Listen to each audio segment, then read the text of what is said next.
He was a millionaire who abandoned his pregnant girlfriend without a word. She was the brilliant scientist who raised their child alone, building a life from the ashes of betrayal. But when fate brings them face to face on live television, with a 19-year-old genius CEO who's the spitting image of his father, their carefully constructed worlds come crashing down in an instant.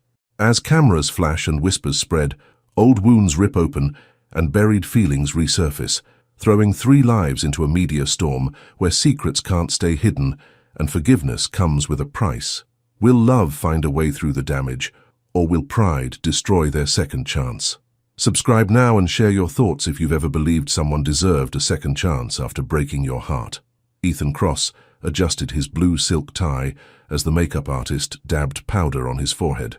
The bright lights of the London morning show studio made him sweat more than he'd like to admit. At 35, he still wasn't used to TV appearances, despite his success. 2 minutes, Mr. Cross, the production assistant said, glancing at her clipboard. Thanks. Ethan took a deep breath. He was here to talk about his new tech fund that helped young inventors. It was good PR, his manager Marcus had insisted. Plus, London was a nice change from New York. He hadn't been here in years. Not since... And we're back with Good Morning London. The host, a perky blonde woman named Sophia, beamed at the camera. Today we're joined by American millionaire investor Ethan Cross, who's launching an exciting new program for young tech entrepreneurs. Ethan smiled his practiced smile as the camera swung toward him. Thanks for having me, Sophia. So, tell us about this initiative. Well, Ethan leaned forward. I believe in giving opportunities to young minds. My new fund provides money and mentorship to innovators under 25 who have big ideas but little resources. Sophia nodded. How wonderful. And speaking of young innovators, our next guests have been making waves in the tech world. Leo Adeyemi is only 19 and already the CEO of Neurotech, a company valued at £15 million, and he's here with his mother, Dr. Naomi Adeyemi, a respected scientist at London University. Ethan's mouth went dry. The name sparked something in his memory. Let's welcome them to the stage. He turned toward the side entrance and his whole world tilted. Naomi. 12 years had passed, but he'd know her anywhere. Her dark skin glowed under the studio lights, her braids now shorter than when he'd known her. Her eyes, those warm brown eyes that had once looked at him with such love, were focused on the young man beside her. The young man. Ethan's breath caught in his chest. Tall and lean with light brown skin and a confident stride. The boy was laughing at something his mother had whispered. When he turned to face the cameras, Ethan felt like he was staring into a mirror from the past. Those eyes, pale blue, exactly like his own. The shape of his jaw, the way he tilted his head slightly as he smiled. This was his son, the child he'd never met, the baby he'd run from when Naomi told him she was pregnant all those years ago in Lagos. Mr. Cross, are you all right? Sophia's voice seemed to come from far away. Ethan couldn't speak. He watched as Naomi finally noticed him. Her smile froze, and her eyes widened in shock, then narrowed with something darker. Anger. Pain. Mr. Cross. I'm sorry. His voice sounded strange to his own ears. Could I get some water? As a production assistant rushed over with a bottle, Leo and Naomi took their seats on the other side of Sophia. Too close. Not close enough. So, Leo, Sophia turned to the young man, tell us about Neurotech and what inspired you to start your company at such a young age. Leo leaned forward, and Ethan's heart skipped. The gesture, the enthusiasm, it was like watching himself at 19. I've always been fascinated by how the brain works, Leo explained, his voice confident with a slight British accent. Neurotech creates software that helps people with learning differences. My best friend has dyslexia, and I wanted to build something that could make education easier for him and others. Ethan couldn't stop staring. This brilliant, passionate young man was his son. And Dr. Adeyemi, Sophia turned to Naomi, you must be incredibly proud of Leo. Did you know he'd be such a technological wizard? Naomi smiled, her hand resting briefly on Leo's shoulder. Leo has always been curious and determined. When he sets his mind to something, nothing stops him. Her eyes flickered briefly to Ethan, then away. Mr. Cross, Sophia said, turning back to him, as an investor in young talent, what do you think of Leo's achievements? All eyes turned to him. Naomi's gaze was steel, warning him to tread carefully. Ethan struggled to find words. It's remarkable, truly remarkable. He looked directly at Leo, unable to help himself. You should be proud. Leo nodded politely. clearly confused by Ethan's intensity. The interview continued, but Ethan barely heard the questions. His answers came automatically while his mind raced. The child he'd abandoned, the woman he'd once loved, they were here now, feet away. Halfway through a question about future technologies, Ethan stood abruptly. "I'm sorry," he mumbled. "I'm not feeling well, please excuse me." He stumbled off the set, ignoring the confused calls behind him, and found a quiet corner in the hallway. Leaning against the wall, he pulled out his phone with shaking hands and searched Leo Adeyemi. Photos, articles and videos filled his screen. Leo accepting awards, Leo speaking at tech conferences, Leo demonstrating his software. In every image, Ethan could see himself, the shape of the eyes, the tilt of the head, even the way Leo gestured when explaining something complex. And in many photos, Naomi stood proudly beside her son, their son. "Mr. Cross," Marcus approached, concern on his face. "What happened in there? The producers are freaking out." Ethan shoved his phone at Marcus. "Did you know about this? Did you know they would be here?" Marcus glanced at the screen. "The Adeyemi kid? No, why would I? What's going on?" "He's my son." The words felt strange on his tongue. "And that's Naomi, his mother." Marcus's eyes widened. "You have a secret son? Since when?" "He's 19. Ethan ran a hand through his hair. "I didn't know. I knew she was pregnant, but I never—" "You abandoned them." Marcus's PR mind was already spinning. "This could be a nightmare if it gets out, or—" He paused. "It could be brilliant for your image if we control the story. The prodigal father reunited with his genius son." Ethan glared at him. "This isn't about my image. This is my life, my—" He couldn't finish the thought. What right did he have to call Leo his son? He'd given up that right 12 years ago. "We need to get you back to the hotel," Marcus said, already typing on his phone. "I'll tell the producers you had a medical emergency." By that afternoon, the internet was buzzing. Someone had noticed Ethan's strange behavior and the striking similarity between him and Leo. Side-by-side photos circulated on social media. The hashtags secret hair and Dyke Ethan Crosson were trending. Ethan sat in his hotel room, staring at his phone as Marcus paced back and forth. "We need to issue a denial," Marcus insisted. "Say it's a coincidence. People see what they want to see." "No." Ethan looked up. "No more lies." He opened his message app and found himself typing to a number he'd never deleted. "Please, we need to talk." In a small but tidy apartment across London, Naomi Adeyemi stared at her phone in disbelief. "The nerve," she muttered, showing the message to her best friend Clara, who had rushed over as soon as the TV segment aired. "What are you going to do?" Clara asked, tucking a strand of hair behind her ear. "You knew this day might come eventually." "Ignore him," Naomi said firmly. "He made his choice years ago. He doesn't get to waltz back into our lives because suddenly Leo is successful." Clara sighed. "But now it's all over social media. Leo is going to have questions." Naomi closed her eyes, remembering the day she'd told Ethan about the pregnancy. They had been in Lagos for his investment conference. 6 beautiful months together, traveling between London and New York, falling in love despite the distance. Then when she shared what should have been joyful news, she watched fear replace love in his eyes. "My investors," he had said. "My family. I'm not ready for this, Naomi." The next day he was gone, back to America without even saying goodbye. Just a note. "I'm sorry. I can't do this." A single tear escaped, and Naomi angrily wiped it away. "Leo is better off without him." "Is he?" Clara asked gently. "Or are you protecting yourself?" Naomi deleted Ethan's message with a quick tap. "You don't get to rewrite history," she whispered to the blank screen. 2 days later, Naomi returned from her research lab to find journalists camped outside her apartment building. She pushed through them, ignoring questions shouted at her face. "Dr. Adeyemi, is Leo Ethan Cross's son? How long did you date the American millionaire? Why keep it secret all these years?" Inside the building, she found Leo pacing the hallway, his face tight with anger. "What is going on?" he demanded, holding up his phone. "My inbox is flooded with messages asking if Ethan Cross is my father. My investors are getting nervous about the publicity." Naomi's heart sank. She'd hoped to have more time. "Let's talk inside," she said, unlocking their apartment door. Once inside, Leo turned to her. "Is it true? Do you know him?" Naomi sat down heavily on the sofa. "Yes, I knew Ethan. We dated briefly before you were born." "Briefly?" Leo's voice rose. "Mum, people are saying I look exactly like him. They're posting side-by-side photos.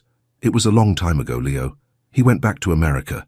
I raised you myself. So he is my father. Leo's voice cracked slightly. Naomi looked at her son. So brilliant. So much like the man who had left them. It's complicated, Leo. That's not an answer. Leo grabbed his jacket from the hook. If you won't tell me the truth, I'll find it myself. Leo, wait. But he was already gone, the door slamming behind him. Leo found himself walking without direction, his mind racing. The man from the TV studio could be his father. The thought was overwhelming. All his life, whenever he'd asked about his dad, his mother had said, "He's not in the picture, love," and he'd accepted that, focusing instead on his studies, his coding, his dreams. Now his phone wouldn't stop buzzing with notifications. Friends, classmates, even business contacts were messaging him. Everyone wanted to know if the rumors were true. He ducked into a small cafe to escape the noise of the street and ordered a coffee. As he waited, he searched for more information about Ethan Cross, successful investor, tech entrepreneur, millionaire by 30, never married, no children, except, possibly, him. Is this seat taken? Leo looked up, startled to see Ethan Cross himself, standing beside his table holding a coffee cup. Up close, the resemblance was even more striking. Same eyes, same jawline. Even the way they both stood, weight shifted slightly to one side. How did you find me? Leo asked. Ethan gave a small smile. Your company's PR schedule is online. This cafe is listed as the site of your interview with Tech Weekly tomorrow. Stalking me, then? I prefer research. Ethan sat down without waiting for permission. You've accomplished impressive things, Leo. Neurotech is revolutionary. Thanks. Leo studied the man across from him. Why are you here? Ethan took a deep breath. I think you know why. A tense silence stretched between them. Finally, Leo asked directly, Are you my father?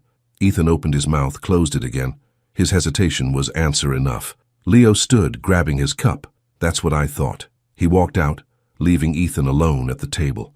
The next morning, Naomi stormed into Ethan's temporary office in the London branch of his company. His secretary tried to stop her, but Naomi pushed past. How dare you approach my son? She said, slamming the door behind her. Ethan stood from behind his desk, his face a mixture of emotions. Naomi, no. She held up her hand. You don't get to say my name like that, not after 12 years of silence. I'm sorry. Sorry? Naomi laughed bitterly. You left me alone and pregnant in a foreign country with nothing but a note, and now you think sorry fixes that? Ethan moved around the desk, stopping when Naomi backed away. I was wrong. I was a coward. I've regretted it every day since. Yet you never called. Never checked to see if your child was even born. I was afraid. Ethan's voice broke. I told myself you were better off without me, that I'd just mess things up more if I tried to come back. You were right about that, at least. Naomi crossed her arms. We did just fine without you. Leo is amazing, Ethan said softly.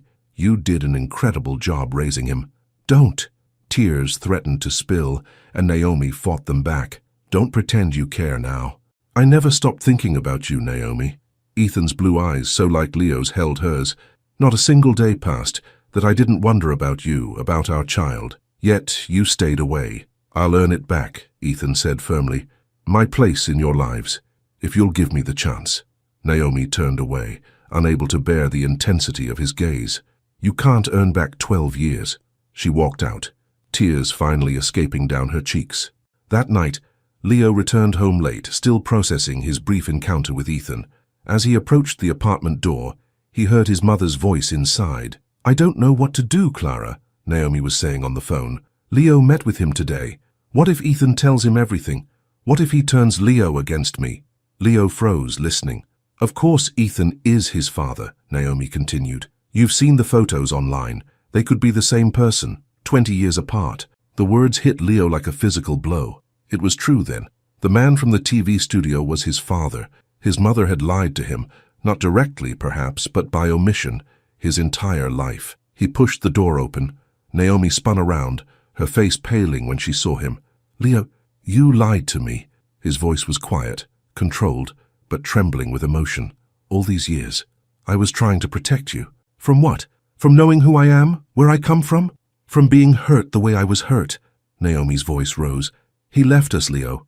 He walked away when I told him I was pregnant. He didn't want us. Rain began to fall outside, pattering against the windows as Leo backed toward the door. "I need to think." "Leo, please." Naomi reached for him. "Let me explain." But Leo was already running down the stairs, out into the rainy London night. Naomi followed, calling his name. They stood facing each other on the wet sidewalk, illuminated by a single streetlight. "You both lied," Leo said, rain mixing with tears on his face. "And I don't know who I'm angrier at." "Leo, I need time." He turned away. "Don't worry, I won't go far." Naomi watched her son walk away, her heart breaking all over again. First Ethan, now Leo. Would she lose everyone she loved to the weight of this secret? The rain fell harder, soaking her clothes, but she hardly noticed. Her past and present were colliding, and she had no idea how to make things right. The next morning, rain still pattered against the windows of Naomi's apartment. She hadn't slept, worrying about Leo. He'd texted her around midnight. "Staying at Kyle's place, need space," but nothing more.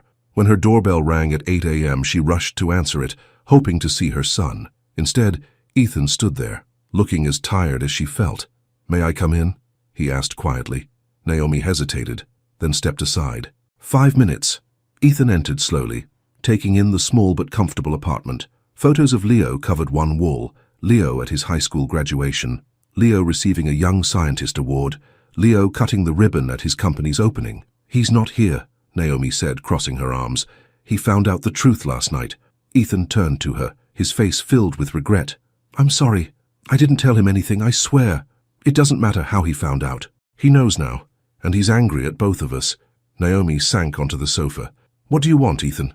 He sat down across from her, leaving plenty of space between them. "I want to take a paternity test." Naomi's eyebrows shot up. "You doubt he's yours? Have you seen him? He's the spitting image of you." "It's not for me," Ethan clarified. "It's for the public, for Leo, to make it official, to show I'm not running from the truth anymore." Naomi studied his face. The boy she'd loved had grown into a man with lines at the corners of his eyes and a steadiness she didn't remember. "Why now, Ethan? Why after all these years?" "Because I was given a second chance I don't deserve," he said simply, "and I don't want to waste it." After a long moment, Naomi nodded. "Fine, for Leo's sake." In his luxury hotel suite, Marcus paced as Ethan explained his decision. "A paternity test?" Marcus shook his head. "You're admitting it before we've even developed a strategy. This could tank your reputation with conservative investors." "I don't care," Ethan said firmly. "I've lived with this guilt for 12 years. I'm done hiding. At least let me leak the test to friendly press. We can control the narrative." "No leaks," Ethan warned. "This isn't a PR move. This is my family." Marcus nodded, but as soon as Ethan left for his meeting with the testing facility, he picked up his phone and dialed a tabloid contact. "I've got a scoop about Ethan Cross. Exclusive photos of him entering a DNA testing facility with Naomi Adeyemi. How much?" By that afternoon, Naomi's face was splashed across gossip sites. Her phone wouldn't stop ringing, and when she arrived at the university research lab where she worked, whispers followed her. "Dr. Adeyemi," her supervisor called from his office doorway. "A word." She entered, already knowing what was coming. "This publicity is concerning," Dr. Williams said, pointing to a tabloid open on his desk. The headline screamed, "Secret Love Child. Millionaire Ethan Cross takes paternity test." "My personal life has nothing to do with my work," Naomi said firmly. "Perhaps not, but the university has standards. Our donors expect—" "My research on cellular regeneration has brought this department 3 major grants," Naomi interrupted. "Will that suddenly change because of who my son's father is?" Dr. Williams sighed. "Take the week off. Let this die down." Naomi stood, anger rising in her chest. "I've done nothing wrong. I've raised a brilliant son alone while building my career. If the university can't see my value beyond gossip, perhaps I should take my research elsewhere." She walked out, head high, but inside she was crumbling. Everything she'd worked for was being threatened because Ethan Cross had suddenly reappeared in her life. That evening, as she was sorting through emails from concerned colleagues, her phone rang with a number she didn't recognize. "Dr. Adeyemi speaking." "Naomi, it's Ethan. Have you seen the news?" "Hard to miss it," she said bitterly. "My career is possibly in shambles thanks to you. I didn't leak the test, I swear." Ethan's voice was urgent. "But that's not why I'm calling. I just did an interview defending you." "What?" "Channel 4 News reached out for comment. They asked if the rumors were true that you kept Leo from me for money. I told them the truth. That I was the one who ran and that you've been nothing but extraordinary. Naomi sat down heavily. You didn't have to do that. Yes, I did. His voice softened. It's the least I could do. After hanging up, Naomi turned on the TV just in time to see Ethan's interview. Dr. Adeyemi is a brilliant scientist and an amazing mother, he was saying. Any failings in this situation are entirely mine. She deserves respect, not speculation. Something shifted in Naomi's heart as she watched him defend her publicly. It was a small thing, perhaps, but more than he'd ever done before. 3 days later, Leo finally returned home, looking tired but calmer. I'm still upset, he said, dropping his backpack by the door. But Kyle's parents got sick of me moping around their house. I'm glad you're back, Naomi said, fighting the urge to hug him, knowing he wasn't ready. We need to talk. Leo nodded, sitting at their small kitchen table. I have questions. I'll answer everything, Naomi promised. No more secrets. For the next hour, she told him the full story. How she and Ethan met at a tech conference in New York. Their whirlwind romance across 2 continents. The pregnancy. Ethan's fear and abandonment. I was heartbroken, she admitted. But then you were born, and nothing else mattered. You were everything. Leo stared at his hands. Why didn't you tell me who he was? All those times I asked about my father. At first it was to protect myself from the pain, Naomi said honestly. Later, it was to protect you. What would I say? Your father is a rich man who didn't want us? You deserved better than that story. Before Leo could respond, Naomi's phone buzzed with a text. She glanced at it, and her face went pale. What is it? Leo asked. The test results. She turned the phone to show him. Positive. 99.99% match. Leo nodded slowly. I knew it. I could feel it when I met him. He looked up at his mother. What happens now? As if in answer, Naomi's phone rang again. An unknown number. Hello, Dr. Adeyemi, a woman's voice. This is Sandra from the Daily Sun. We've just received confirmation of Ethan Cross's paternity test results. Would you care to comment on your relationship and why you kept his son hidden for 19 years? Naomi hung up, her hand shaking. They know. Someone leaked the results. Almost immediately, her phone began ringing non-stop. Through the apartment window, she could see vans with satellite dishes pulling up outside their building. Vultures, Leo muttered. A new text appeared on Naomi's phone. From Ethan. Media knows I didn't leak this. It was Marcus. I fired him. You and Leo shouldn't stay at your place. Let me help. Naomi showed Leo the message. What do you think? Leo shrugged. At this point, it can't get much worse, right? Ethan's countryside home was nothing like Naomi had imagined. Instead of the flashy mansion she'd expected, it was a charming stone house with a garden and a view of rolling hills. Private, peaceful, and surprisingly cozy. It's not much, Ethan said as he carried their bags inside, but the press won't find you here. It's registered under my mother's maiden name. It's beautiful, Naomi admitted, looking around at the warm wood floors and comfortable furniture. Leo wandered through the rooms, examining bookshelves and peering out windows. So this is how millionaires live, huh? Ethan smiled awkwardly. Only this particular one. Most prefer penthouses and mansions. An uncomfortable silence fell over them. 3 people connected by blood and history, yet strangers to each other. I'll show you to your rooms, Ethan offered, and then maybe I could cook dinner, unless you'd prefer to order something. You cook? Naomi couldn't keep the surprise from her voice. Ethan's cheeks reddened slightly. I took classes a few years ago.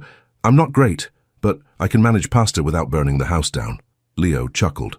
This I have to see. The tension eased slightly as they settled into their rooms. Naomi unpacked the few things they'd grabbed before fleeing her apartment, wondering how her life had changed so dramatically in just a few days. Dinner was surprisingly pleasant.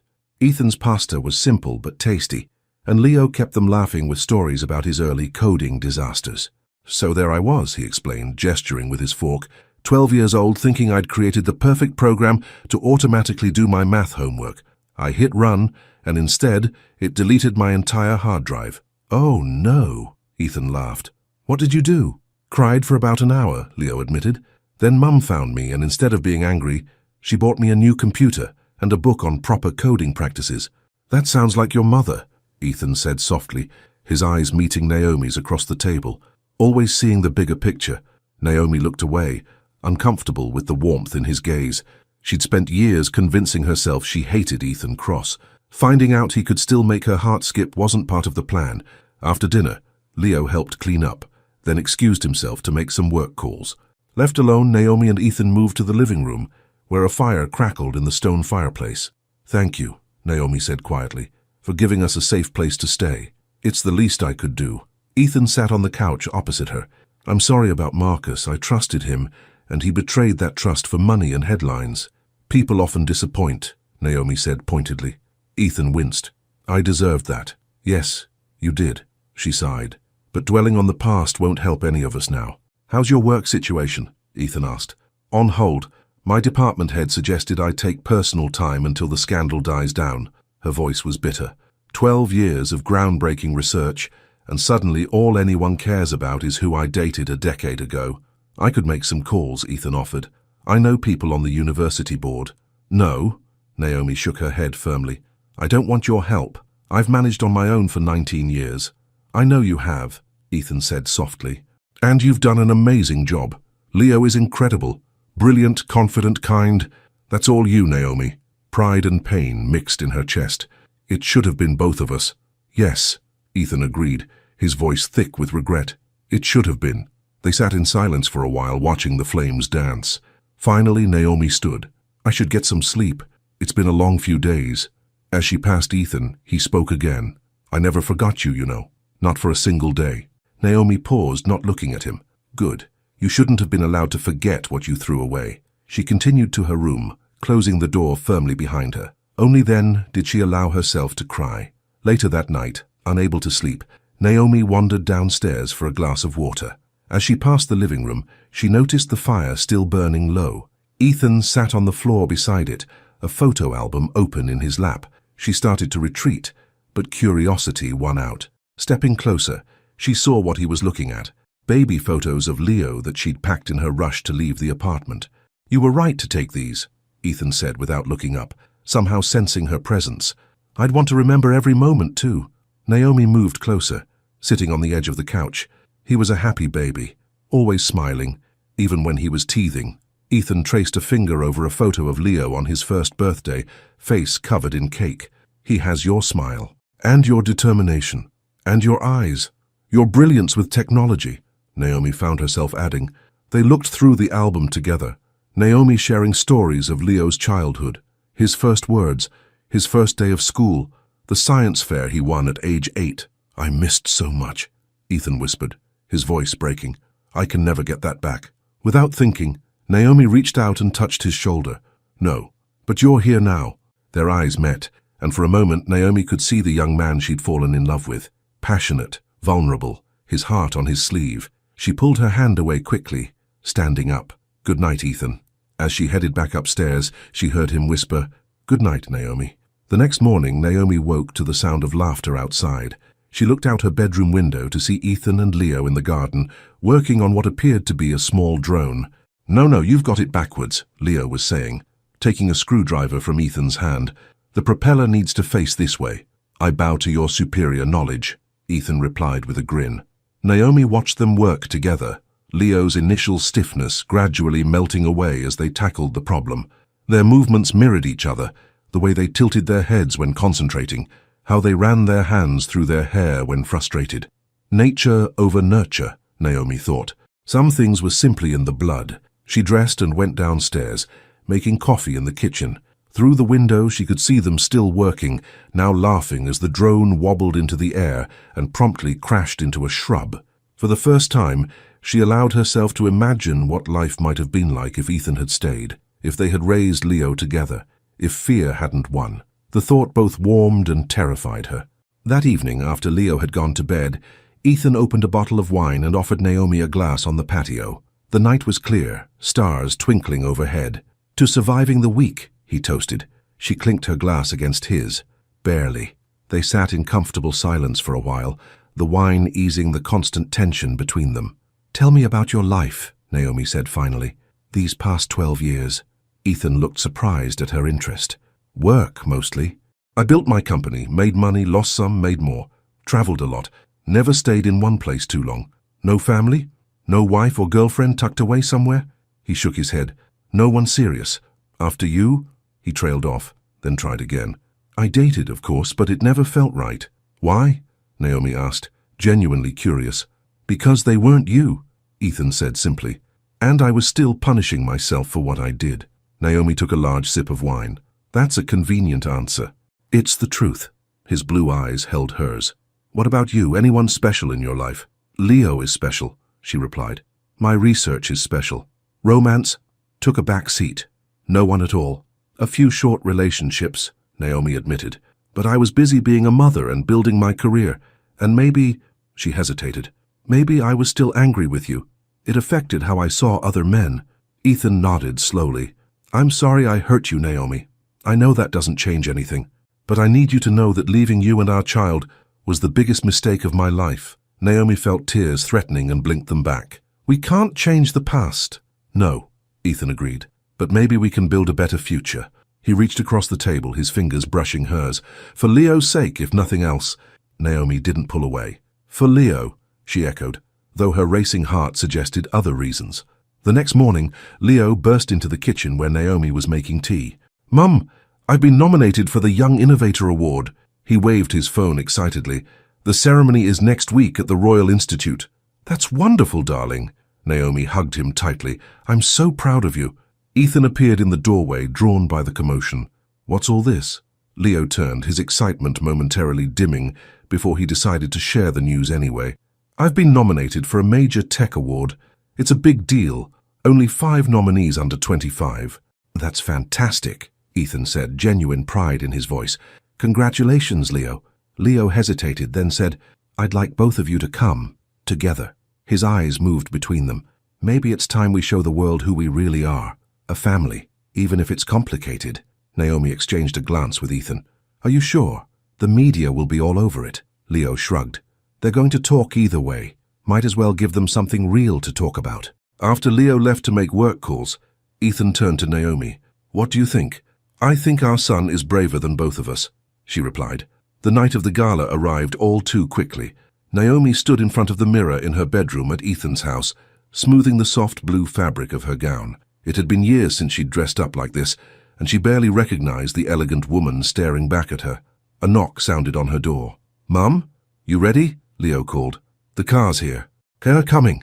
She grabbed her small purse and opened the door. Leo stood there in a perfectly tailored tuxedo, looking so grown up it made her heart ache. You look beautiful, he said, offering his arm. Downstairs, Ethan waited by the door. When he saw Naomi, his eyes widened and his breath caught visibly. Wow, he whispered.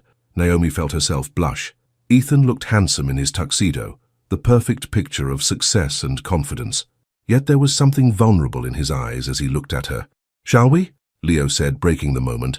I can't be late to my own award ceremony. The Royal Institute ballroom glittered with lights and London's tech elite. Cameras flashed as they entered, and whispers followed them across the room, the mysterious trio that had dominated gossip columns for weeks. Leo Adeyemi, a reporter called, thrusting a microphone forward. How does it feel to be reunited with your father? Leo answered smoothly. I'm focused on the award tonight. My personal life is private. They made their way to their table near the stage. Throughout dinner and the preliminary speeches, Naomi was intensely aware of Ethan beside her, of the occasional brush of his hand against hers as they reached for their drinks. When the band began to play after the meal, Ethan leaned close to her ear. Would you dance with me? For old time's sake? Naomi hesitated, then nodded. Leo watched them walk to the dance floor with a small, satisfied smile. Ethan's hand settled on her waist, warm and familiar. They moved slowly to the music, memories of other dances, other nights, flooding back. Do you remember Lagos? Ethan asked softly. That little jazz club near the water. Naomi smiled despite herself. You stepped on my toes 3 times. I've improved since then, he promised, guiding her in a gentle turn. So I see. She couldn't help relaxing into his arms just a little. The years seemed to melt away as they swayed to the music. Naomi, Ethan's voice was soft, intimate. I know I have no right to ask for anything, but is there any chance— Excuse me, Mr. Cross. A young woman in a press badge tapped his shoulder. Jennifer Weiss, London Daily. I was hoping for a comment on the breaking story about Dr. Adeyemi. Naomi tensed. What story? The reporter looked surprised. The exposé about your struggles in Lagos after Mr. Cross left. How you nearly lost your visa, worked 3 jobs to support your son. The source claims you originally planned to give the baby up for adoption. Naomi stepped back from Ethan, her face paling. Where did you hear that? It's the headline on our website right now, the reporter said. Your former neighbor, Mrs. Okafor, provided quite detailed accounts. Naomi turned to Ethan, fury rising in her chest. This was your plan all along? Humiliate me publicly? Make me look desperate? Naomi, no. Ethan reached for her hand. I had nothing to do with this. Liar! Her voice rose, drawing stares. First the paternity test, now this? You haven't changed at all. You're still manipulating everything and everyone around you. Without thinking, she slapped him hard across the face. The sound echoed in the sudden silence of the ballroom. Mum! Leo appeared at her side, eyes wide with shock. Naomi grabbed her purse from their table. We're leaving, Leo, now. But the award! Now, Leo! Tears blurred her vision as she strode toward the exit, aware of the murmurs and stares following her. Outside, she gulped the cool night air, trying to calm herself. Everything had been a lie. Again. Ethan Cross had broken her heart twice now, and this time he'd done it publicly, with her son watching. Mum, wait, Leo caught up to her. What happened in there? Ask your father, Naomi said bitterly. He's so good at telling stories. Leo's face hardened. I will. He turned back toward the ballroom. Leo, don't... But he was already gone, leaving Naomi alone on the sidewalk, her blue gown shimmering under the streetlights as tears streamed down her face. The morning after the gala disaster, Ethan sat alone in his countryside home, staring at his phone. Dozens of missed calls from reporters, none from Naomi or Leo. His cheek still stung from Naomi's slap, but the pain in his heart was far worse. Just when things had started to feel hopeful, when he'd held Naomi in his arms and felt that spark rekindling, everything had shattered again. He'd tried calling both of them repeatedly, but his calls went straight to voicemail. Texts went unanswered. He had no idea where they'd gone after leaving the gala. The news story about Naomi's struggles in Lagos was everywhere now. Details that should have been private, how she'd nearly lost her research visa, how she'd worked multiple jobs while pregnant, how she'd briefly considered adoption when her landlord threatened eviction. All of it laid bare for the world to see. Ethan put his head in his hands. He hadn't leaked the story. He would never hurt Naomi that way, but she didn't believe him. And why should she? He'd hurt her before.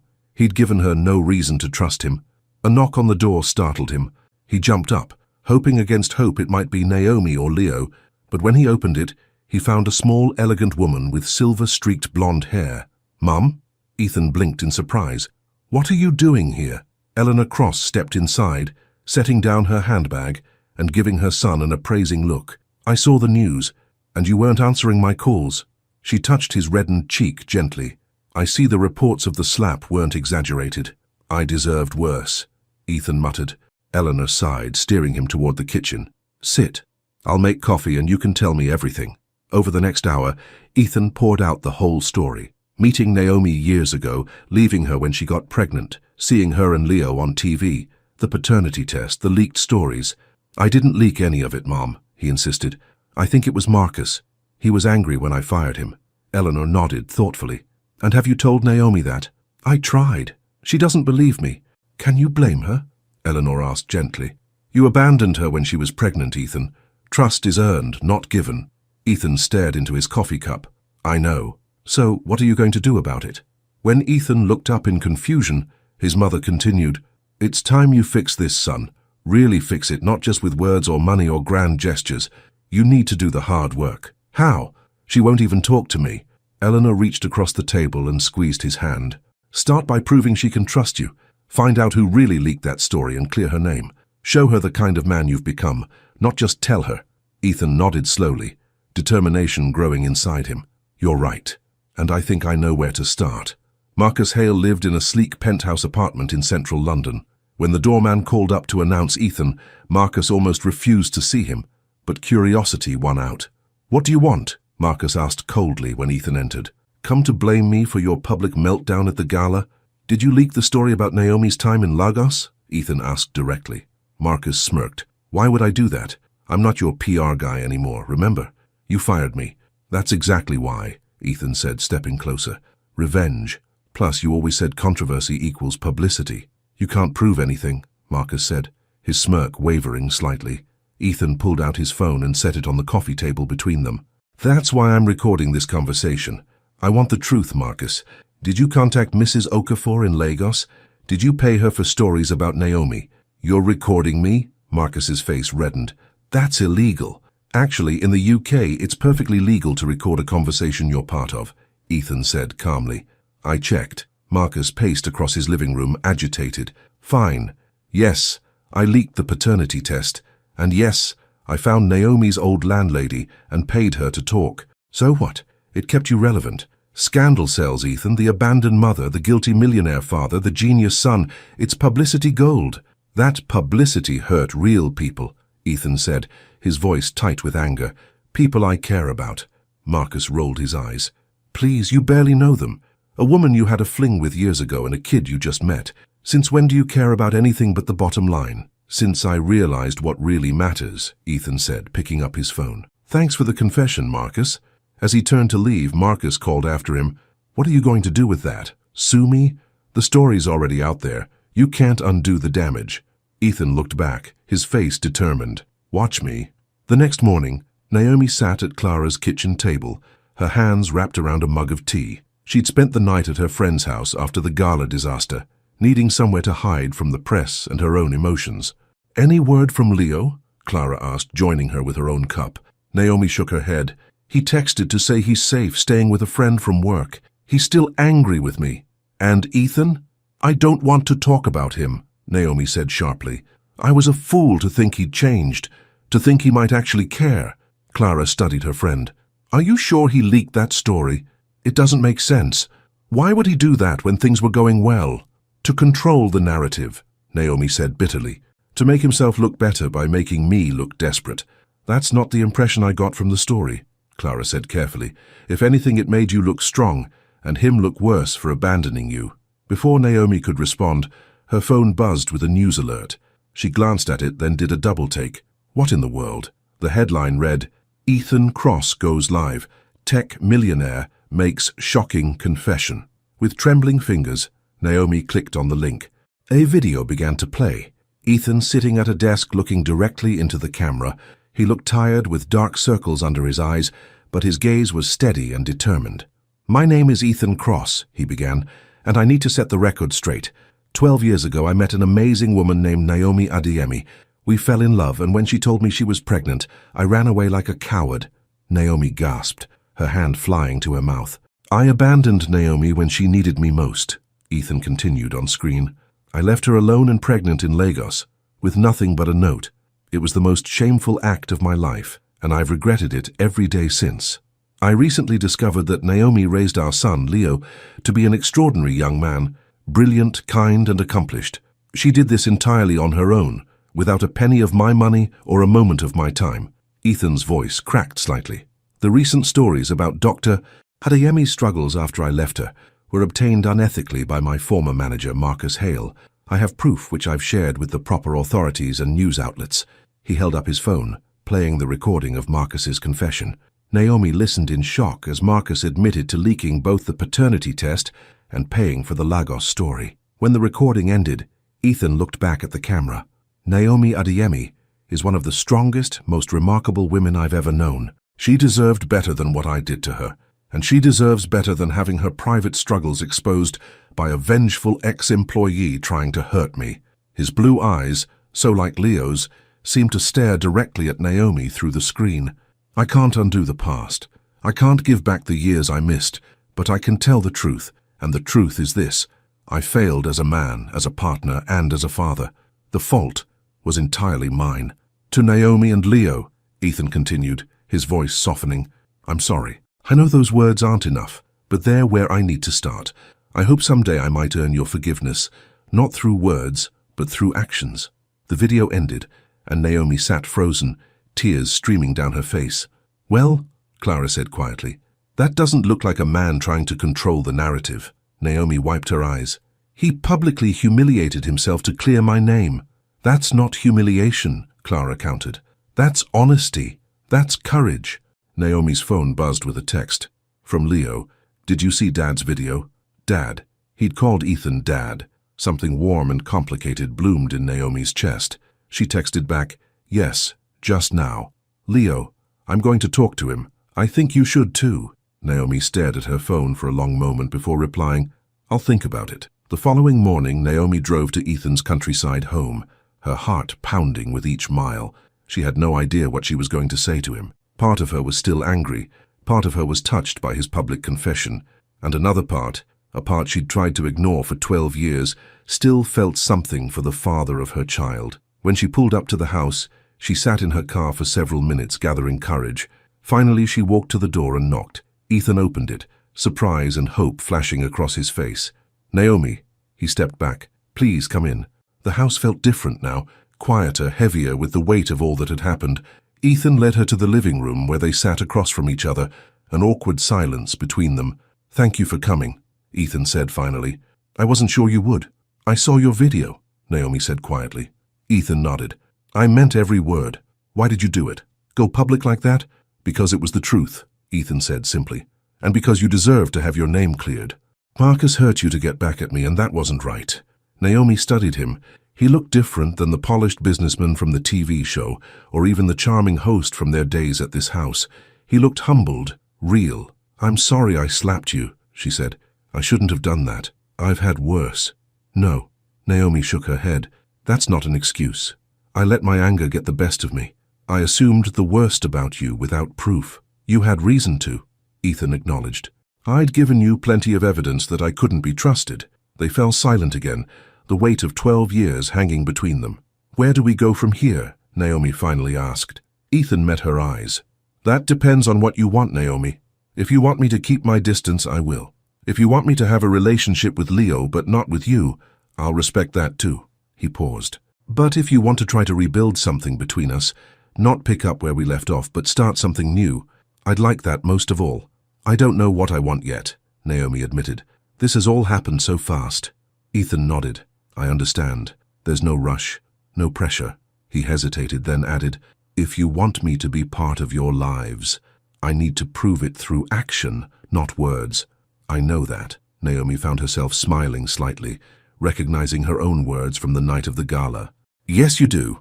When she left an hour later, after they'd talked more about Leo and his award nomination, Naomi felt lighter somehow. Not certain, not completely trusting, but open to possibilities she hadn't considered before. "I'll be in touch," she told Ethan at the door. It wasn't a promise of forever, but it was a start. Over the next several weeks, a new routine developed. Ethan made anonymous donations to Leo's startup, ensuring the company stayed afloat after some nervous investors pulled out due to the publicity. He never mentioned the money, but Leo discovered it and sent a simple text: "Thank you." Naomi returned to her research position at the university, where the dean personally apologized for her treatment. The publicity from Ethan's confession had actually brought positive attention to her work on cellular regeneration, and a major medical journal requested an interview. Ethan kept his distance, giving both Naomi and Leo space. He texted occasionally, simple messages checking in, never pushing for more than they were ready to give. When Leo invited him to coffee, Ethan was there, listening more than talking, getting to know his son one conversation at a time. One evening, as Naomi was working late in her lab, her phone buzzed with a text from Ethan. "Leo mentioned you're presenting research at the Cellular Biology Conference next week. I'd be honored to attend if that wouldn't make you uncomfortable." Naomi stared at the message. The old Ethan would never have shown interest in her work. The old Ethan would have been too busy with his own projects, his own world. She typed back, "That would be nice. It's at 3 p.m. on Thursday." His reply came quickly, "I'll be there." And he was sitting in the third row, watching attentively as she explained her research on tissue regeneration. Afterward, when colleagues congratulated her, Ethan stood at a distance, not intruding but offering a warm smile when their eyes met. "Your research is fascinating," he told her later, as they walked to the parking lot. "I only understood about half of it, but what I did understand was brilliant." Naomi laughed. "Thank you for coming. It meant a lot." "To me too," Ethan said softly. As they reached her car, he hesitated. Leo mentioned he received a formal invitation to the Young Innovator Award ceremony. They're redoing it after the interruption at the gala. "Yes," Naomi nodded. "Next Friday." "He asked if I would attend," Ethan said carefully. "I told him I'd only come if you were comfortable with it." Naomi looked at this new Ethan, this man who had publicly admitted his failures and was quietly working to earn back trust. "I'd like you to be there," she said. "Leo deserves to have both his parents supporting him." The smile that lit up Ethan's face was worth any lingering doubts. The second attempt at the award ceremony was smaller, more private. No press allowed inside, just nominees, their families, and industry professionals. Leo delivered his speech with confidence and passion, explaining how his software helped people with learning differences. Everyone deserves the chance to learn in a way that works for their unique brain, he said. Technology should adapt to humans, not the other way around. Halfway through his speech, he paused, looking out at the audience. I want to acknowledge two people who made me who I am today. My mother, Dr. Naomi Adeyemi, who taught me that strength isn't about never falling but about getting back up every time, and my father, Ethan Cross, who showed me that it's never too late to admit mistakes and try to make things right. Naomi felt tears spring to her eyes. Beside her, Ethan reached for her hand without thinking. She let him take it, their fingers interlacing as they watched their son shine. After the ceremony, as they celebrated Leo's win with a quiet dinner, Naomi realized something had shifted. The anger that had fueled her for so many years was fading, replaced by something softer, something hopeful. It wasn't forgiveness, not completely, but it was a beginning. A month later, Naomi found herself once again at Ethan's countryside home. Leo was launching his company's new software, and they'd agreed to watch the live stream together, a small family gathering to celebrate their son's achievement. Ethan had cooked dinner, something he'd been practicing according to Leo. The three of them ate at the kitchen table, the conversation flowing more easily now, the awkward pauses fewer and farther between. After dinner, as Leo set up his laptop for the live stream, Naomi found herself alone with Ethan on the patio. Thank you, she said quietly. For what? For not giving up, for proving you meant what you said. Ethan looked at her, his blue eyes serious. I'll keep proving it, Naomi, every day. She believed him, she realized with surprise. Somewhere along the way, through small actions and consistent presence, Ethan had begun to rebuild the trust he'd broken years ago.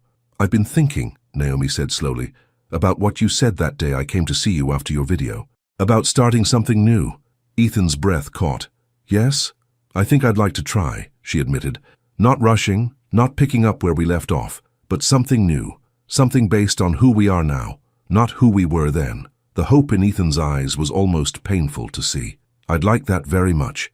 Inside, Leo called to them that the live stream was starting. As they turned to go back in, Ethan gently touched Naomi's arm. One step at a time, he promised. Naomi nodded, a smile touching her lips. One step at a time. 2 weeks later, Leo burst into Naomi's apartment, waving his phone. Mum, the BBC wants to do a feature on young entrepreneurs, and they've asked to interview me. That's wonderful, darling. Naomi hugged him tightly. When is it? Next Tuesday, Leo said, his excitement palpable. And they want to include my unique family story as part of it. He looked at her nervously. Would you and Dad be willing to do a brief segment together? Just talking about how proud you are and all that? Naomi hesitated. I don't know, Leo. The media hasn't always been kind to us. This is different, Leo insisted. It's a proper documentary, not gossip, and I'd really like to show that we're okay now, that families can heal. I'll talk to your father about it, Naomi promised. Later that evening, she called Ethan. They'd been talking more frequently now, sometimes just to discuss Leo, sometimes about their own days, small steps toward whatever they were becoming. A BBC interview? Ethan sounded nervous. Are you comfortable with that? I'm not sure, Naomi admitted, but it means a lot to Leo. Then we should do it, Ethan said. For him. For him, Naomi agreed. The BBC crew set up in Leo's company offices, a bright, modern space filled with young programmers and sleek technology. They interviewed Leo first, asking about his software, his vision for the company, and his recent award. Then it was time for the family segment. Naomi and Ethan sat side by side on a couch, feeling awkward under the bright lights and cameras. So, the interviewer began, your family story has captured public interest. A reunion on live television, a hidden paternity, a brilliant son. It sounds like a movie plot. Ethan smiled slightly. Real life is messier than movies. And the public only saw bits and pieces. What would you like people to know about your story? The interviewer asked. Naomi and Ethan exchanged a glance, silently deciding who would speak first. I'd like people to know that raising Leo has been the greatest joy of my life, Naomi said. Even when things were difficult, he was always worth it. And I'd like people to know that it's never too late to try to make things right, Ethan added. I missed 19 years of my son's life because of my own fears and mistakes. I can't get those years back, but I can make the most of the time I have now. And how would you describe your relationship today? the interviewer asked. Naomi took a breath, choosing her words carefully. We're finding our way, building something new based on who we are now, not who we were then. One step at a time, Ethan said softly, echoing their private conversation. Naomi smiled at him, something warm unfurling in her chest. Exactly. After the interview, as the crew packed up their equipment, Leo approached his parents. That was great. You guys didn't even look uncomfortable. Your father is a natural in front of cameras, Naomi said lightly. And your mother is graceful under pressure, Ethan countered. Leo looked between them, a knowing smile on his face. You two should grab dinner while you're both dressed up. I have to stay and finish some work with the team. Before either could respond, Leo was walking away, leaving them alone. He's not very subtle, Ethan observed. Naomi laughed. Not at all. She paused, then asked, Would you like to? Have dinner, I mean. Ethan's eyes lit up. I'd love to. They found a small Italian restaurant nearby, quiet enough for conversation, but lively enough to feel comfortable. Over pasta and wine, they talked about everything and nothing. Their work, their interests, the years that had passed. Not dwelling on the past, but acknowledging it as they built something new. Do you remember our first date? Ethan asked. In New York, at that little jazz club in the village. Naomi smiled. You were so nervous you spilled wine on my dress. And you laughed it off like it was nothing, Ethan recalled. That's when I started falling for you. Your grace under pressure. I fell for your passion, Naomi admitted. The way you talked about your dreams, your vision, you were so alive. I lost sight of what really mattered, Ethan said quietly. Success, money, image, they became more important than people, than feelings. And now? Ethan met her eyes. Now I know that nothing matters more than connections, family, love. He reached across the table, his hand palm up in invitation. I've missed you, Naomi, every day for 12 years. Slowly, Naomi placed her hand in his. I missed you too. Even when I was angry, even when I thought I hated you, part of me missed you. His fingers curled around hers, warm and solid. A bridge across time, across hurt, across separation. One step at a time, he asked. Naomi nodded, a smile blooming on her face. One step at a time. After dinner, Ethan walked Naomi to her car. The London night was cool and clear, the streets quiet in this business district after working hours. Thank you for tonight, Ethan said, stopping beside her car. For giving me another chance. Thank you for earning it, Naomi replied. They stood close, the air between them charged with possibility. Ethan reached up slowly, telegraphing his movements, giving her time to step away if she wanted. His fingers brushed her cheek, feather-light. May I? He whispered. Naomi nodded, her heart racing as she leaned toward him. Their lips met in a gentle kiss, not the passionate embrace of their youth, but something sweeter, more tender, a first kiss for the people they had become. When they parted, Naomi saw in Ethan's eyes the same wonder she felt. They weren't 20-somethings falling headlong into passion anymore. They were adults who understood the value of what they were building, the fragility of trust, the preciousness of second chances. Good night, Ethan, she said softly. Good night, Naomi. He opened her car door for her. I'll call you tomorrow? I'd like that. As Naomi drove home, she felt lighter than she had in years. The future stretched before her, not certain, not guaranteed, but filled with possibilities she'd long since stopped believing in. One step at a time, she thought, smiling to herself. One step toward healing, one step toward forgiveness, one step toward love. And for the first time in 12 years, those steps didn't feel lonely anymore. 3 months after the BBC interview, Naomi sat at her desk in the university lab, smiling at a text from Ethan. He'd sent a photo of himself and Leo surrounded by computer parts, with the caption, "Teaching your son about old-school tech. He's horrified by how big computers used to be. Your son, our son." The words shifted back and forth as Ethan and Naomi found their way through this new family dynamic. Some days it felt easy, natural. Other days the ghost of the past hung between them, a reminder of all they'd lost. But they were trying, one step at a time. Her phone buzzed again with another message from Ethan. Dinner tonight? Leo's bringing takeout to my place at 7. Says he has big news. Naomi texted back, I'll be there. Any hints about the news? None. But he's been grinning all afternoon. These family dinners had become a regular thing. Once a week, sometimes at Ethan's countryside home, sometimes at Naomi's apartment. It gave Leo a chance to have both parents in one room, something he'd never experienced growing up, and it gave Naomi and Ethan time to rediscover each other, slowly, carefully, without rushing into anything they weren't ready for. That evening, Naomi arrived at Ethan's home to find Leo already there, setting out containers of Thai food on the kitchen island. "Mum!" He hugged her tightly.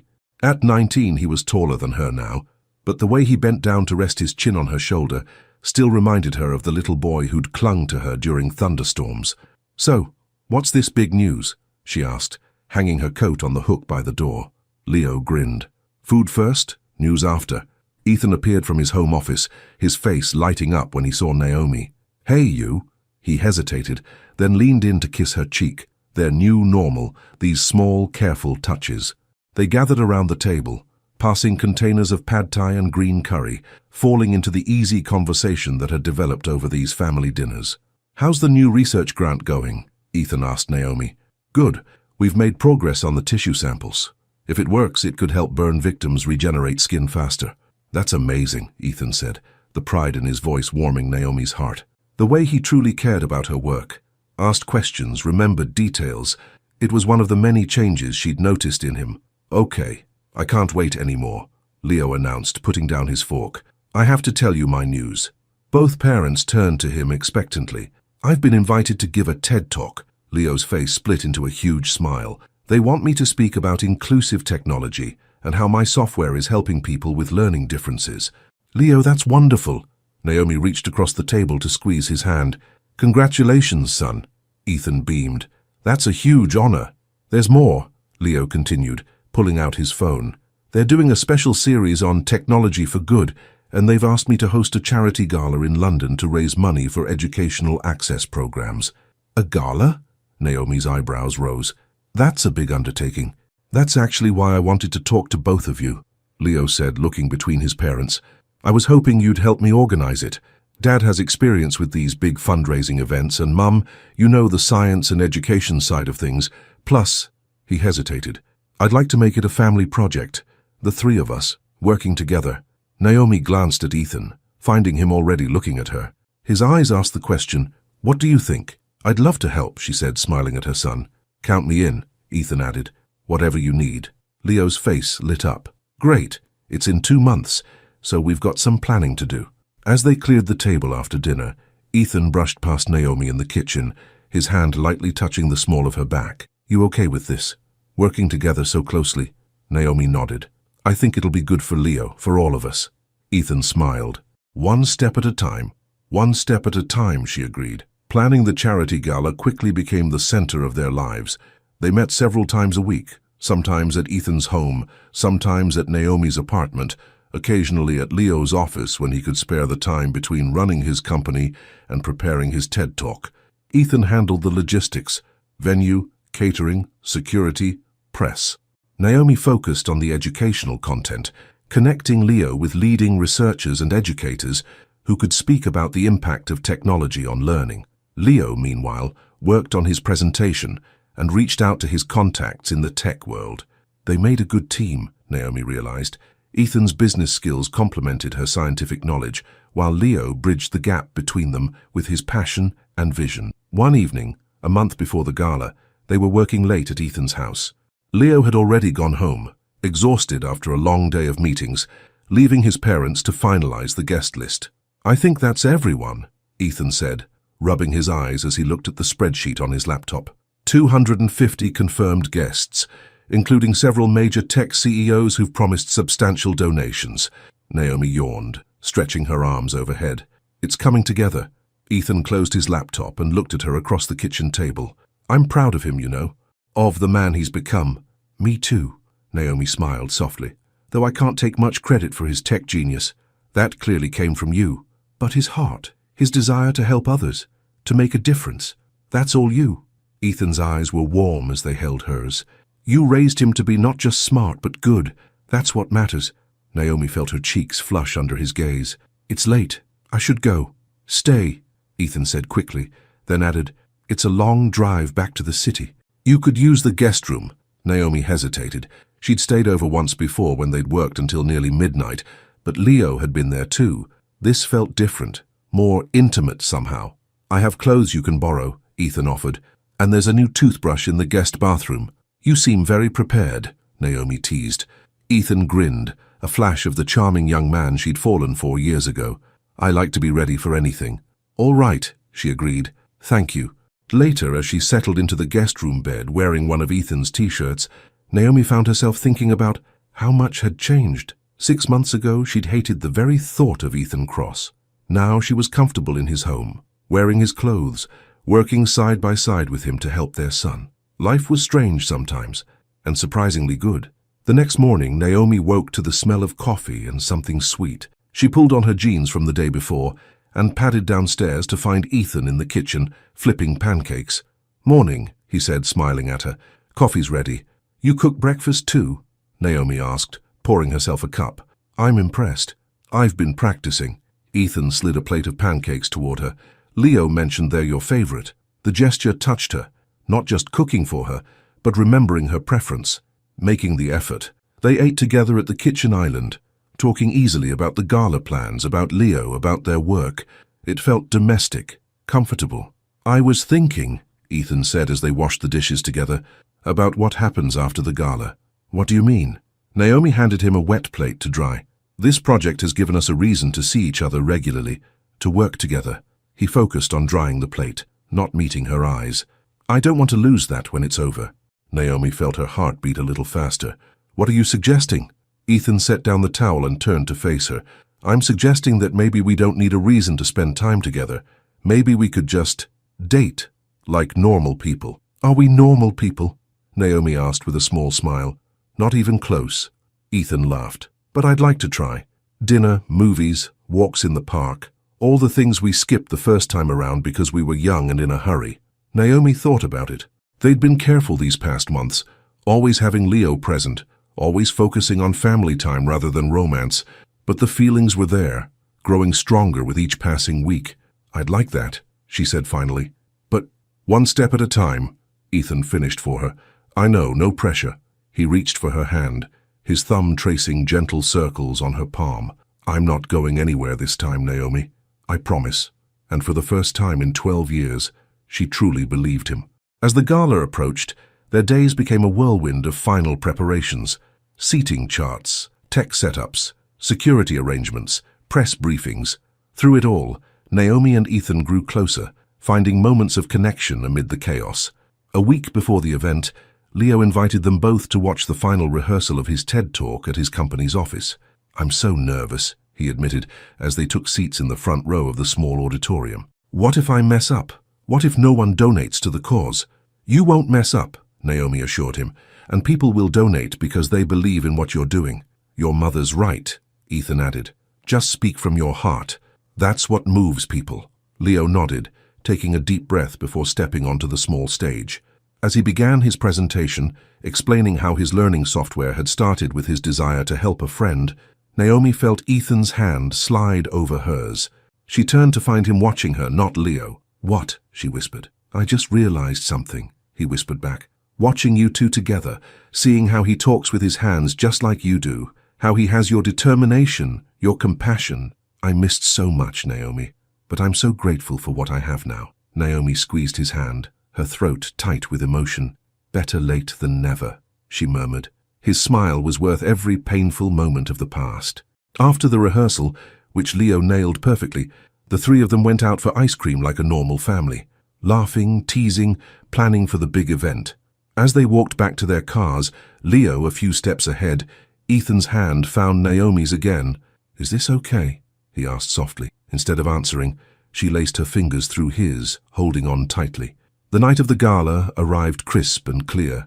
The venue, a historic London hall, had been transformed with elegant lighting, interactive tech displays, and information about educational initiatives around the world. Naomi stood in a small side room, checking her appearance one last time in the mirror. Her dress was a deep purple, simple but elegant, falling to just below her knees. She'd kept her makeup light, her braids pulled back from her face with silver clips. A knock at the door made her turn. "Come in." Ethan entered, handsome in his tuxedo. He stopped when he saw her, his eyes widening.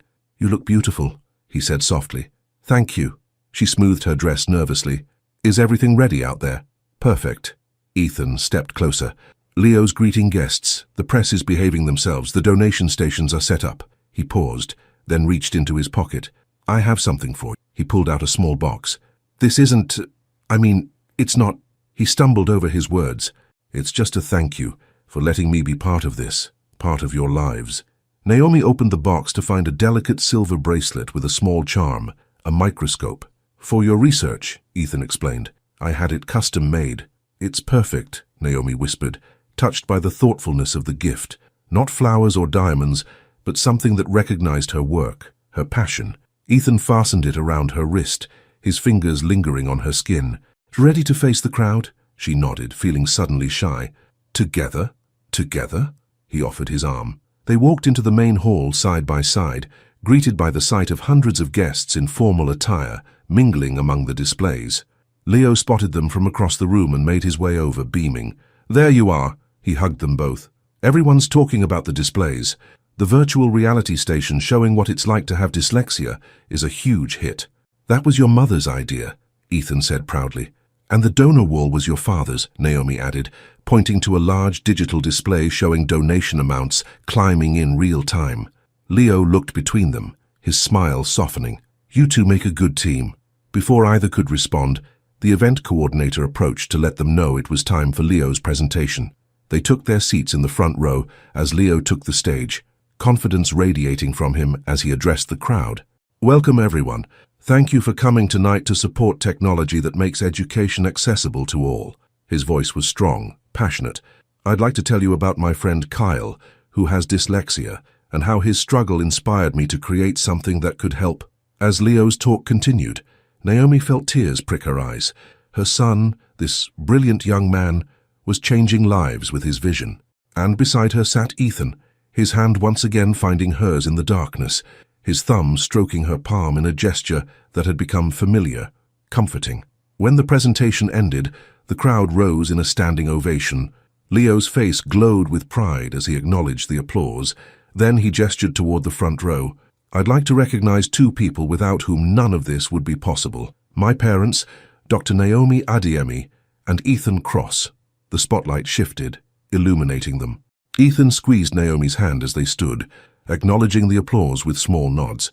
My parents' story isn't traditional, Leo continued, and our path as a family hasn't been smooth, but they've shown me that it's never too late to reconnect, to rebuild, to create something beautiful from broken pieces. Naomi felt tears sliding down her cheeks now. Beside her, Ethan's eyes were suspiciously bright. So tonight, as we celebrate technology that helps people learn in new ways, I also want to celebrate the lessons my parents taught me, that strength comes in many forms, that forgiveness is a choice we make every day, and that family is worth fighting for. He raised his glass in a toast. To family, the one you lose, find, and finally keep. The crowd echoed the toast, glasses raised throughout the hall, but Naomi barely noticed them. Her eyes were fixed on Ethan, who was looking at her with such tenderness it made her heart ache. I love you, he mouthed silently. Still, always. And in that moment, surrounded by hundreds of people with their son beaming at them from the stage, Naomi realized she'd forgiven him completely. More than that, she loved him still. Maybe she always had. I love you too, she whispered back. Ethan's smile was like sunrise after the longest night. The rest of the evening passed in a blur of congratulations, conversations about Leo's technology, and dancing. The gala raised over £3 million for educational access programs, exceeding even their highest hopes. As the night wound down and guests began to leave, Naomi found herself on the terrace overlooking the London skyline, taking a moment of quiet amid the excitement. Ethan joined her, 2 glasses of champagne in hand. To success, he said, handing her one. To family, she countered, clinking her glass against his. They sipped in comfortable silence, watching the lights of the city twinkle below them. Did you mean it? Ethan asked finally. What you said during Leo's toast? Yes. Naomi turned to face him fully. I fought it for so long, Ethan. I told myself I could never forgive you, never trust you again. But these past months, watching you with Leo, working beside you, seeing who you've become, I do love you. Ethan set down his glass and took her free hand in both of his. I know I don't deserve a second chance, but if you're willing to give me one, I swear to you, Naomi, I'll spend every day making sure you never regret it. I believe you, she said simply. He pulled her close, his arms wrapping around her waist as her hands rested on his chest. Their kiss was gentle at first, then deeper, years of separation and longing and newfound trust pouring into the connection between them. When they parted breathless, Ethan rested his forehead against hers. "Come home with me tonight?" Naomi nodded. Yes. Ethan's countryside home felt different now, not just a place of refuge or a project headquarters, but something more, something like home. They moved slowly, savoring each touch, each kiss. There was no need to rush now. They had time, all the time in the world, to rediscover each other, to learn the changes that 12 years had wrought in both of them. Later, lying in Ethan's bed with her head on his chest, Naomi listened to the steady beat of his heart. "What are you thinking?" he asked, his fingers tracing patterns on her bare shoulder. "That I never expected to be here," she admitted. 6 months ago, if someone had told me I'd be falling in love with you all over again, I'd have laughed in their face. And now? Now it feels right." She propped herself up to look at him. Not perfect, not easy, but right. Ethan tucked a braid behind her ear. "I was so afraid I'd never get the chance to make things right with you, with Leo, that I'd live the rest of my life with this hole in my heart where you two should have been. We found our way back to each other," Naomi said softly. "All three of us." "We did." Ethan's arms tightened around her. "And I'm never letting go again." 3 months after the gala, Leo's TED Talk went viral. Millions of views, thousands of shares, and more importantly, a surge of interest in making technology accessible to people with learning differences. Neurotech's value doubled. Investors who had pulled out during the scandal now clamored to get back in. Leo was featured in magazines and news programs, always speaking eloquently about the importance of inclusive design. And always, when asked about his unusual family story, he spoke with pride about both his parents, his mother who had raised him alone and taught him strength, and his father who had shown him that redemption was possible.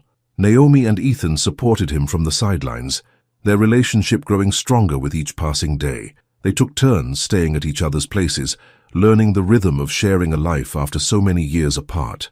They argued sometimes about schedules, about habits, about the past, but they always found their way back to each other, more committed than before. One Sunday morning, almost a year after that fateful TV show where they'd first reconnected, Naomi woke in Ethan's countryside home to find his side of the bed empty. She pulled on his shirt and padded downstairs, following the smell of coffee. She found Ethan in the kitchen, making breakfast as usual. Leo sat at the island, typing furiously on his laptop. "Morning, Mum," Leo called without looking up. "Dad's making those banana pancakes you like." Dad. The word still made her heart flutter a little. How natural it sounded now, after all this time. "Working on a Sunday?" she asked, kissing the top of Leo's head before moving to Ethan's side. "New upgrade for the software," Leo explained. "We're adding features for people with ADHD now. Expanding the empire," Ethan said with a proud smile, leaning down to kiss Naomi good morning. "Coffee's ready." As she poured herself a cup, Naomi took in the scene. Her son, Ethan. They hadn't put labels on what they were to each other now. Partner, lover, co-parent. It was all of those things and more. "I was thinking," Ethan said casually as he flipped pancakes. "Now that Leo's company is taking off, he's going to need a bigger office space." "I've been looking," Leo confirmed, still typing. "Commercial real estate in London is insane, though." "I know a building," Ethan continued. "Great location, modern facilities, reasonable rent. The top floor even has a nice apartment that would be perfect for the CEO." Leo finally looked up. "Seriously? Where is it?" "I own it," Ethan said simply. "It's one of my investments. The current tenants are moving out next month. It's yours if you want it." Leo's eyes widened. "Dad, that's... wow." "Thank you." "There's something else," Ethan said, his voice a bit more hesitant now. "The building's in Hampstead, not far from a certain house I've had my eye on." Naomi looked at him sharply. "What house?" "A beautiful Victorian with a garden, 4 bedrooms, a modern kitchen, and a separate building in the back that would make a perfect home lab for a brilliant scientist." Ethan met her eyes, a question in his gaze. "I thought it might be time for us to stop going back and forth between 2 homes, to have one place, together." "Are you asking me to move in with you?" Naomi set down her coffee cup, her heart racing. "I'm asking for more than that," Ethan said softly. He reached into his pocket and pulled out a small velvet box. "I was going to wait for a more romantic moment, but having Leo here feels right. We're a family." He opened the box to reveal a simple but elegant ring, a sapphire surrounded by tiny diamonds. "Naomi Adeyemi, I've loved you for 12 years, even when I was too afraid to show it. I've loved you through separation and anger and forgiveness and healing, and I want to love you for the rest of my life. Will you marry me?" Naomi's hand flew to her mouth, tears springing to her eyes. This wasn't what she'd expected when she'd come downstairs for coffee. Yet somehow it felt like the natural next step on the path they'd been walking together. Leo had gone completely still, his eyes moving between his parents, holding his breath. "Yes," Naomi said finally, her voice thick with emotion. "Yes, I'll marry you." Ethan's face lit up with joy as he slipped the ring onto her finger. His hands trembled slightly. This confident, successful man, nervous about her answer even now. He pulled her into his arms, kissing her deeply, as Leo whooped in the background. "I knew it!" Leo exclaimed, coming around the island to hug them both. "I've been waiting for this for months." Naomi laughed through her tears, looking at the two men in her life, her brilliant son and the man who had broken her heart, and then, against all odds, helped make it whole again. "So, this house in Hampstead," she said when they finally separated. "When can we see it?" "Today, if you want," Ethan replied, his arm still around her waist, as if he couldn't bear to let her go. "It's time we had a real home, all of us." Leo raised his coffee mug in a toast. "To family, the one you lose, find, and finally keep." "To family," Ethan and Naomi echoed, their eyes meeting over their mugs. Outside, the morning sun broke through the clouds, bathing the countryside in golden light. A new day, a new beginning, a love lost and found again, stronger for having weathered the storm. One step at a time they had rebuilt what once was broken, and now together they would build something even more beautiful, a future filled with forgiveness, trust and love that would last a lifetime.